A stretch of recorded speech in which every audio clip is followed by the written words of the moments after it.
तर नागपुरातून महत्त्वाची बातमी येते। नागपूरचे महापौर दयाशंकर तिवारी यांच्या हस्ते ध्वजारोहण करून 75वा स्वतंत्रता दिवस पार पडलाय। नागपूरच्या नागरिकांचाही स्वातंत्र्यता लढ्यात फार मोलाचा वाटा असल्याचंही महापौर यांनी आपल्या भाषणात सांगितलं आहे। या कार्यक्रमाला उपमहापौर मनीषा धावडे, पक्षनेता अविनाश ठाकरे, विरोधी पक्षनेता तानाजी वणवे, मनपा आयुक्त राधाकृष्ण बी आणि अधिकारी व कर्मचारी उपस्थित होते।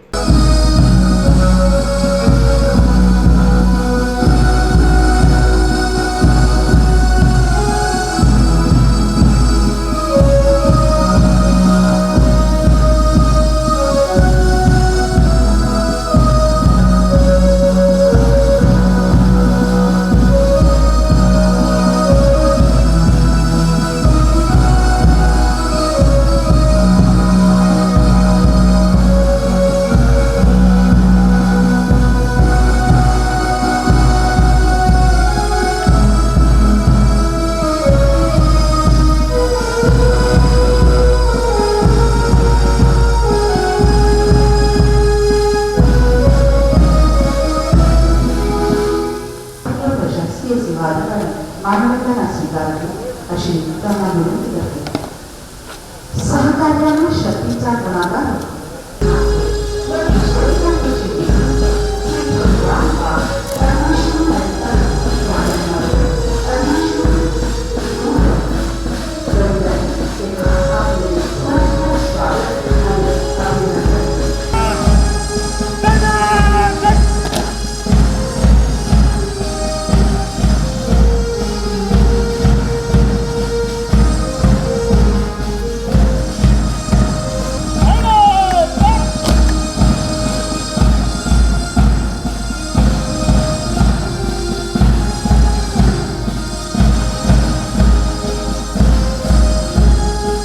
इस देश की आज़ादी के लिए एक लंबा संघर्ष और उस संघर्ष के बाद शहादतों की श्रृंखला और उस श्रृंखला के बाद प्राप्त इस देश की आज़ादी हमें मिली है।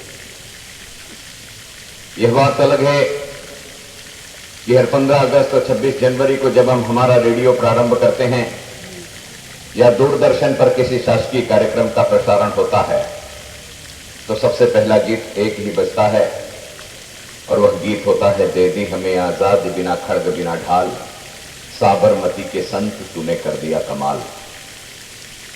इतिहास का यह सच है कि इस देश को आजादी दिलाने के लिए राष्ट्रपिता महात्मा गांधी की महत्तम भूमिका रही है। यह भी सच है कि इस देश के स्वतंत्रता आंदोलन को जन आंदोलन में तब्दील करके जन जन के सहयोग से राष्ट्र के प्रति अलख जगाने का काम राष्ट्रपिता महात्मा गांधी ने किया है। लेकिन यह भी उतना ही सच है कि अहिंसा आजादी का एक रास्ता थी। केवल अहिंसा के आधार पर देश में आजादी मिली है ऐसा नहीं, इसके लिए अनेक रणबांकुरों ने अपने प्राण भी दिए हैं। मैं अगर इसे नागपुर शहर की बात करूं तो इसे नागपुर शहर के कलेक्ट्रेट पर नागपुर में बनी हिंदुस्तानी लाल सेना ने 3 दिन तक के आधिपत्य स्थापित किया। अब कलेक्ट्रेट पर आधिपत्य स्थापित करने का मतलब होता है कि शहर के संपूर्ण प्रशासन को संचालन करने का काम नागपुर के स्वतंत्रता संग्राम सेनानियों ने श्याम नारायण कश्मीरी, मगनलाल बागड़ी, श्यामलाल श्रीवास, बाबूलाल गुप्ता, इनके नेतृत्व में इसी नागपुर शहर में किया। और अंग्रेजी सेना जब कलेक्ट्रेट को मुक्त कराने के लिए आई तो आप देखिए, पहले कामठी रोड से आई तो पीली नदी के पुलिया को तोड़ने का काम हिंदुस्तानी लाल सेना ने किया। जब मोदा से आई तो कन्हान नदी के पुलिया को तोड़ने का काम हिंदुस्तानी लाल सेना ने किया। इतना ही नहीं, जब वाया पारशिवनी यह सेना सामने सदर छावनी होते हुए रेलवे स्टेशन की पुरानी पुलिया पर पहुंची और नागरिकों ने उस सेना को रोकने का प्रयास किया तो सेना ने कौशन देकर के कहा कि हटिए अन्यथा गोली चला देंगे। सेना की गोली में एक नौजवान शहीद हुआ जिसका नाम कृष्णराव काकड़े है और उस कृष्णराव काकड़े का पुतला आज भी उसी चौराहे पर लगा हुआ है जिसे हम कृष्णराव काकड़े चौक के नाम से कहते हैं, इंदिरा गांधी मेडिकल कॉलेज के सामने। इतना ही नहीं, इसी नागपुर नगरी के शंकर महल्ले के पिता 1942 के आंदोलन में गांधी जी के आह्वान पर रास्ते पर निकल पड़े, करो या मरो। ब्रिटिशों की गोली से उनका बलिदान हो गया। उस परिसर के सारे नागरिकों ने घर से बाहर निकल करके लकड़ा पुल की पुलिस चौकी को जला दिया और लकड़ा पुल की पुलिस चौकी को जलाने के बाद उस क्षेत्र के नागरिकों की गिरफ्तारियां प्रारंभ हो गई। नौजवान शंकर महल्ले अपने घर से पुलिस चौकी गया और उसने कहा कि मेरे पिता का बलिदान हुआ है, इसलिए पुलिस चौकी को मैंने जलाया है, किसी नागरिक को परेशान मत कीजिए। 17 साल का शंकर महल्ले, उसके साथ 13 लोगों को नामित करके उनके नाम पर गुनाह दर्ज कर दिया गया। ब्रिटिश रूलिंग ने उन्हें फांसी की सजा दे दी और 17 साल का व्यक्ति नाबालिग होता है, इसीलिए उसको फांसी की सजा नहीं दी जा सकती, तख्ते पर नहीं लटकाया जा सकता, इसलिए 1 साल जेल की शिक्षों के अंदर शंकर महल्ले को बंद करके रखा गया। और कल्पना कीजिए कि जिस दिन उसका जन्मदिन था, जिस दिन वो 18 साल का हुआ, उस दिन 18 साल 1 मिनट होने की रास्ता नहीं देखा ब्रिटिश सरकार ने। उसे उसके जन्मदिन के दिन रात 12 बजे फांसी पर लटकाने का काम इस नृशंस प्रशासक ब्रिटिश रूलिंग ने किया। ये केवल नागपुर का इतिहास नहीं है। आप कल्पना कीजिए इस इतिहास में कि 7 साल का शिवाजी आदिल शाह के दरबार में अपने पिता के साथ गया और पिता ने कहा कि मुद्रा कीजिए, तो शिवाजी ने कहा कि मेरा सर मेरे भगवान और मेरे भारत माता के अलावा किसी के सामने नहीं झुकेगा। 7 साल के शिवाजी ने आदिल शाह के सामने मुद्रा नहीं किया।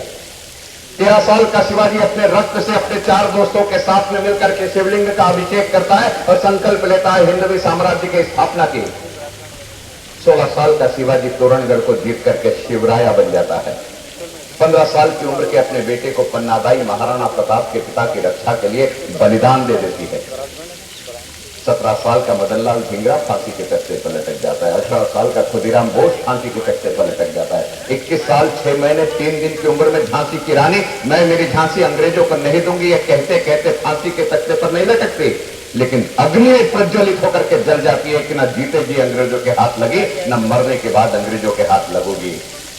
जलियांवाला बाग की मट्टी अपने मस्तक पर लगा करके कसम खाने वाला उधम सिंह 22 साल तक के रास्ता देखता है और 22 साल के बाद एक पानी के जहाज में डीजल के ड्रमों के बीच बगैर टिकट बैठ करके लंदन पहुंच करके ओ डायर की हत्या कर देता है, जिसने जलियांवाला बाग का शपथ ली थी। 23 साल की उम्र में भगत सिंह फांसी के तख्ते पर लटक जाता है और 25 साल की उम्र में चंद्रशेखर आजाद अपने मस्तिष्क में गोली मार करके अपने आप को आजाद घोषित करते हैं कि न जीते जी अंग्रेजों के हाथ लगा, न मरने के बाद अंग्रेजों के हाथ लगूंगा करके। इस देश की शहादत का लंबा इतिहास है। यह तो मैंने छोटी छोटी सी बातें आपके सामने करी और इस इतिहास के कारण एक वातावरण बना, जिस वातावरण की परिणति राष्ट्रपिता महात्मा गांधी के नेतृत्व में चल रहे करो या मरो आंदोलन के माध्यम से हुई और अंग्रेज हिंदुस्तान को आजाद करके चले गए। उन सभी शहीदों को नमन करने का आज दिन है। गत वर्ष नागपुर ही नहीं, संपूर्ण भारतवर्ष के लिए एक विचित्र आपदा लेकर के आया। कोरोना नाम की एक महामारी ने संपूर्ण देश में त्राही त्राही कर दी, संपूर्ण विश्व उससे त्राही त्राही से बचा हुआ था। नागपुर शहर भी इससे अछूता नहीं था।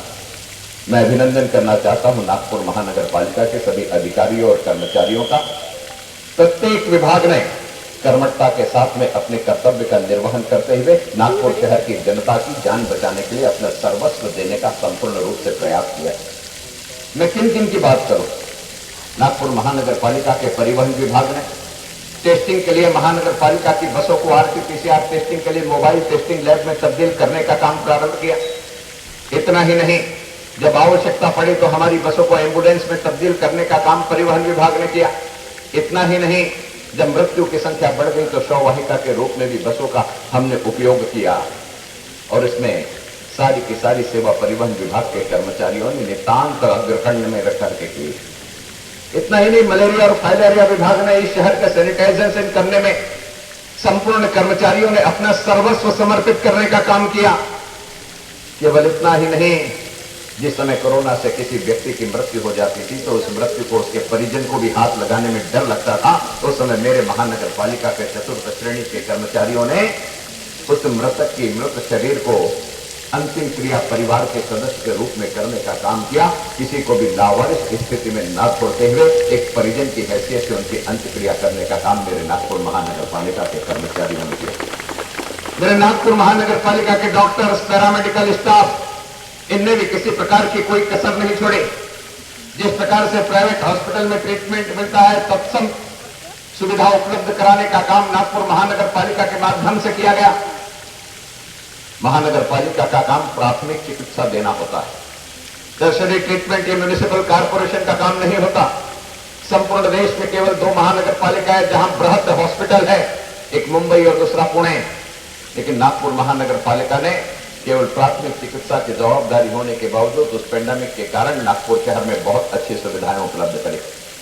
करीब करीब 650-700 बेड के हॉस्पिटल का निर्माण नागपुर महानगर पालिका के माध्यम से किया गया, जहां ऑक्सीजनेटेड बेड के माध्यम से जनता को एडमिट करने का काम प्रशासन के नेतृत्व में किया गया। ऑक्सीजन की कमी आई, मेडिसिन की कमी आई, इन सारी कमियों का ठीक तरीके से नियोजन करके निराकरण करने का काम नागपुर महानगर पालिका के माध्यम से किया गया।